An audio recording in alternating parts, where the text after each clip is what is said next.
berkesempatan untuk berdiskusi langsung Ketua STIK Lemdiklat Polri Irjen Pol Dadang Hartanto untuk berdiskusi terkait peran dan inovasi dari STIK.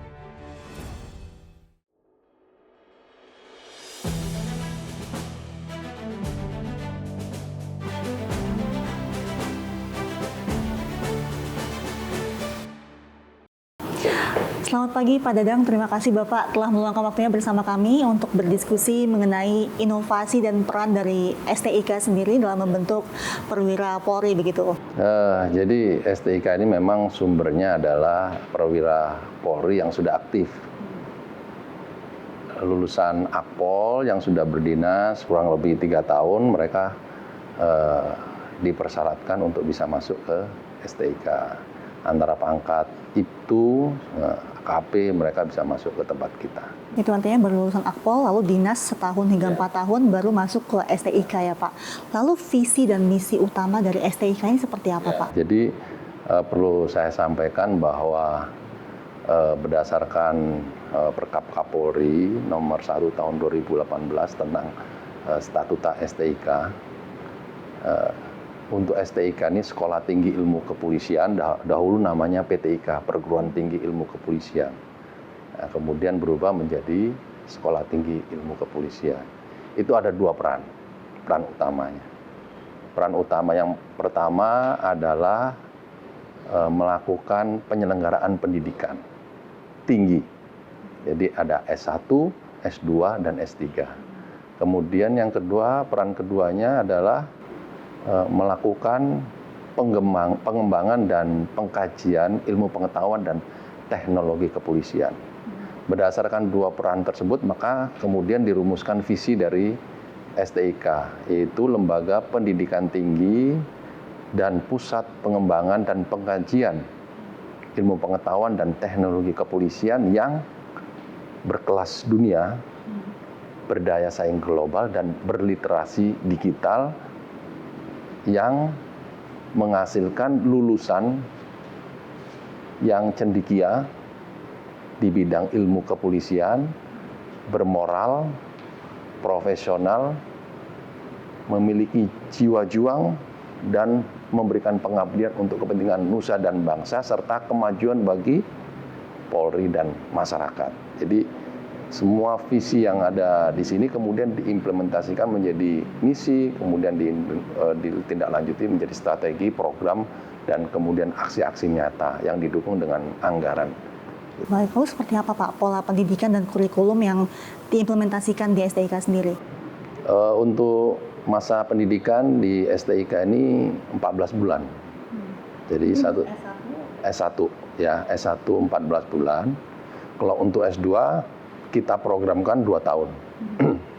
Kalau S3 ya wajarnya adalah 3 tahun, tetapi kadang-kadang dengan berbagai kendala termasuk dalam hal penelitian bisa sampai ada yang 4 tahun, tapi maksimal 5 tahun, karena kalau bisa 5 tahun mereka dinyatakan untuk tidak bisa mengikuti pendidikan S3 lagi. Dan ada yang menggunakan beasiswa, ada yang juga dari biaya sendiri. Ya, Pak Dadang, di tengah tantangan Polri begitu ya, banyak kejahatan konvensional dan ada tambahan juga kejahatan cyber. Apakah ada inovasi-inovasi dalam kurikulum yang ada di STIK ini? Ya, jadi STIK ini selalu merujuk kepada pemolisian modern. Jadi pemolisian modern ini mungkin kita pahami bersama adalah praktek-praktek pemolisian dalam hal ini tindakan-tindakan kepolisian, baik itu pada tataran preemptif, preventif, dan penegakan hukum. Itu diharapkan semua pemolisian itu responsif terhadap perkembangan zaman dan mampu untuk menjangkau tentang tantangan yang dihadapi pada masa yang akan datang. Nah, itu pemolisian modern. Dari mengacu kepada hal tersebut, kemudian tentu kita melakukan inovasi-inovasi di dalam penataan kurikulum. Secara umum, kurikulum di STIK itu dibagi dalam beberapa bagian. Yang pertama, mengakomodasi atau memiliki substansi tentang nilai-nilai etika, organisasi, dan wawasan kebangsaan. Itu kelompok pertama. Yang kedua tentang kepemimpinan dan manajerial. Yang ketiga tentang pemolisian dan model-model pemolisian. Gitu. Termasuk di situ di dalamnya adalah fungsi kepolisian dan organisasi kepolisian. Kemudian yang keempat adalah tentang mata pelajaran ilmu-ilmu yang mendukung tentang pemolisian. Kemudian yang berikutnya adalah tentang isu-isu yang terkini dan itu diwadahi dalam Kapitas Recta. Kami sudah melakukan langkah-langkah secara berkala untuk selalu menganalisis apakah kurikulum tersebut sesuai dengan perkembangan pemolisian modern. Nah, itu kita lakukan analisis dari beberapa kajian-kajian termasuk rapat yang selalu saya pimpin langsung. Saya kemarin menemukan dua hal yang perlu dimasukkan dalam kurikulum terkini, yaitu masalah manajemen kinerja, kemudian juga ekonomi forensik, termasuk juga mengarahkan pembenahan substansi dari materi pembelajar yang sudah ada, sudah bagus, yang sudah ada itu sudah bagus, hanya substansinya saja yang perlu diupdate sehingga mengikuti permasalahan, tantangan yang sedang berkembang saat ini. Lalu fasilitas apa saja Bapak yang menjadi fasilitas pendukung untuk menyempurnakan kurikulum tersebut? Karena kan baru-baru ini saja baru meresmikan pusat studi ya Pak ya? Ya, jadi gini, kita sadar bahwa zaman sudah berkembang. Apalagi kita tahu bahwa ada lompatan teknologi yang sangat mempengaruhi metode interaksi dan komunikasi. Belum lagi tantangan di lingkup post-truth itu ya dengan kejahatan-kejahatan yang canggih. Oleh karena itu fasilitas pendidikan juga harus mengikuti. Termasuk kemarin juga kami membuka pusat studi. Fasilitas-fasilitas yang terkini yang kita buka itu adalah antara lain dengan membuka podcast itu. Ya kan? Podcast itu salah satu tujuannya itu adalah di sana menjadi media memberikan pencerahan kepada masyarakat. Jadi dari diskusi di podcast itu, maka masyarakat tercerahkan terkait dengan ilmu kepolisian. Ilmu kepolisian itu kan ilmu antar bidang, ya, yang membahas tentang masalah-masalah sosial yang mempengaruhi keteraturan sosial, membahas masalah kejahatan, membahas masalah penegakan hukum dan keadilan, membahas masalah isu-isu terkini dengan narasumber-narasumber yang kompeten sehingga nanti masyarakat tercerahkan terkait dengan masalah tersebut. Yang kedua juga menjadi media untuk praktek bagi anak-anak didik yang sudah melakukan pembelajaran tentang bagaimana berdiskusi yang baik. Ya, disitulah dia. Yang ketiga, pembelajaran juga tampil di depan publik. Karena podcast ini kan nanti tampil di depan publik, dinilai oleh publik, termasuk dia berbesar hati apabila mendapatkan kritik terkait dengan masalah itu. Kita tahu kalau kita tampilkan di media sosial gitu, YouTube, misalkan Instagram, tidak semua orang yes man, hebat dan lain sebagainya. Kadang-kadang dicari celahnya berdasarkan perspektif masing-masing. Nah, ini mereka jadi berbesar hati untuk menghadapi hal-hal tersebut. Saya kira itu. Dunia akademis tidak terlepas dari jurnal Bapak. Ya. Lalu bagaimana perkembangan jurnal di STIK sendiri? Ya, salah satu persyaratan untuk akreditasi yang A itu atau nanti kemudian yang unggul itu adalah kita mampu mengelola jurnal. Ya, jurnal itu ada jurnal nasional, jurnal internasional maupun jurnal yang berstandar Scopus ya. Nah, itu. Nah, jurnal kita awal mulanya dibuka tahun 2018. Tapi itu masih pada posisi Sinta 4. Bahkan kemudian karena manajemen yang kurang terperhatikan dengan baik, turun menjadi Sinta 5, nah, itu kan, turun Sinta 4, Sinta 5. Jadi mungkin kalau orang umum yang tidak memahami masalah pendidikan, Sinta 4, Sinta 5 itu level lah, ya, mulai level yang baik menjadi turun level ini. Nah, semakin kecil level Sintanya semakin bagus. Nah, kemudian kita perbaiki pada saat kemarin saya sudah masuk aktif sini, kita perbaiki ya, meneruskan para pendahulu kemarin ya, pimpinan STIK.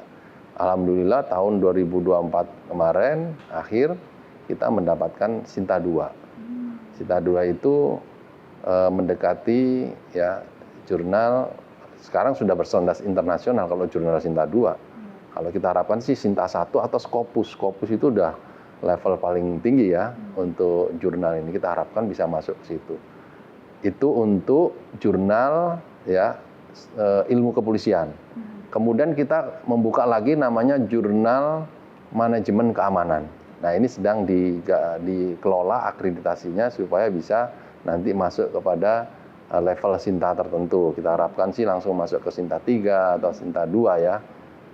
Dan untuk menampung juga hasil karya dari anak didik ya, yang mungkin tidak ya, kan sulit untuk masuk kepada level-level tertentu, maka mereka dalam proses pembelajaran, tetapi karyanya harus terpublikasikan dengan baik. Kita akan membuka namanya Sinta 4 dan Sinta 5. Gitu. Jadi untuk menampung hasil karya anak-anak didik untuk masuk ke dalam media kepada ranah publik, karya-karya ilmiahnya. Saya kira itu.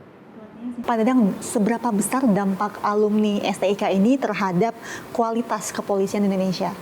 Ya, jadi perlu kita cermati bersama bahwa pelayanan kepolisian ataupun kinerja organisasi kepolisian, senjata utamanya itu adalah sumber daya manusia.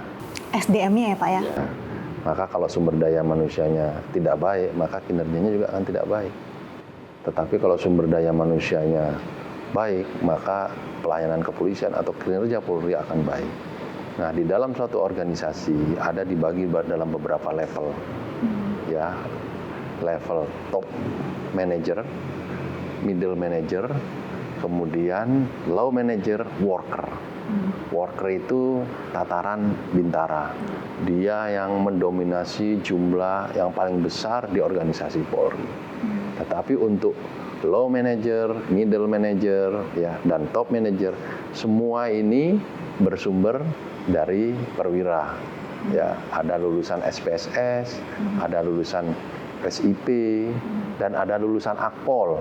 Ya, nah untuk STIK ini adalah lembaga pendidikan tinggi akademis ya, yang meluluskan S1, S2, S3.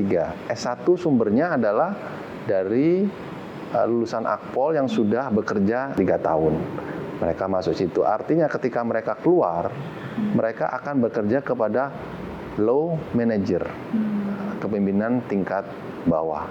Mereka menjadi pengawas nyata, praktek-praktek, kemudian langsung bersentuhan dengan masyarakat nih, melakukan pengawasan. Kemudian yang kedua, di S2 itu dimatrikulasi ya dalam pendidikan Sespimen, ya, sekolah pendidikan tingkat menengah. Itu S2-nya dimatrikulasi. Artinya mereka akan didudukkan menjadi jabatan-jabatan pada kepemimpinan tingkat menengah. Ya, Kapolres, ya kan, KBP, Kasubdit, ya, di dalam organisasi Polri. Kemudian top manager S3. Mereka dimatrikulasi ya dalam pendidikan Sespimti atau disamakan ya dalam pendidikan Sespimti. Ya, sistem sekolah pendidikan tinggi kepolisian, ya kan, berada pada top manager, kepemimpinan tingkat tinggi.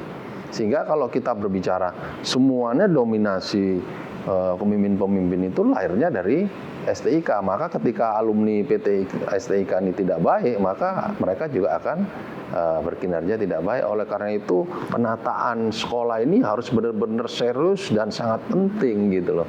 Sehingga kemudian kalau kita berbicara dampak, dampaknya sangat signifikan.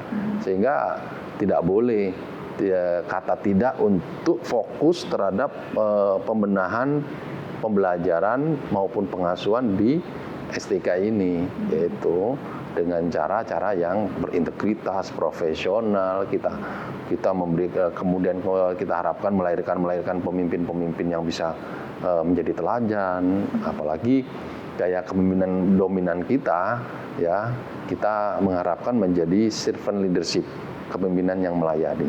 Itu lahir dari nilai-nilai Tribrata, Rastra Sewa Kotama, abdi utama daripada nusa dan bangsa. Harapannya begitu.